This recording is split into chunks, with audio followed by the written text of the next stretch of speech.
Hello বন্ধুরা, good night. আজকে একটা প্যাক আপনাদেরকে দেখাবো। রাতে শুতে যাওয়ার আগে এই প্যাকটা নিচের থেকে উপরের দিকে লাগাবেন।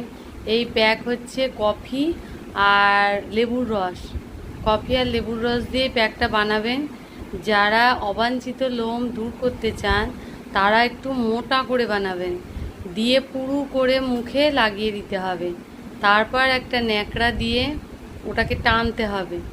টানলে অবাঞ্ছিত লোমগুলো দূর হয়ে যাবে। আর যারা লোম দূর করতে চাচ্ছেন না তারা প্লেনভাবে এই পাতলা করে যেরম দেয়া হচ্ছে এই প্যাকটা, এরম পাতলা করে মাখবেন। মেখে 15 মিনিট পর্যন্ত রেখে দেবেন। পুরো মুখটাতে হালকা হাতে আস্তে আস্তে দেবেন, প্যাকটা লাগাবেন পুরোটা যাতে লাগে সব দিকে সমানভাবে।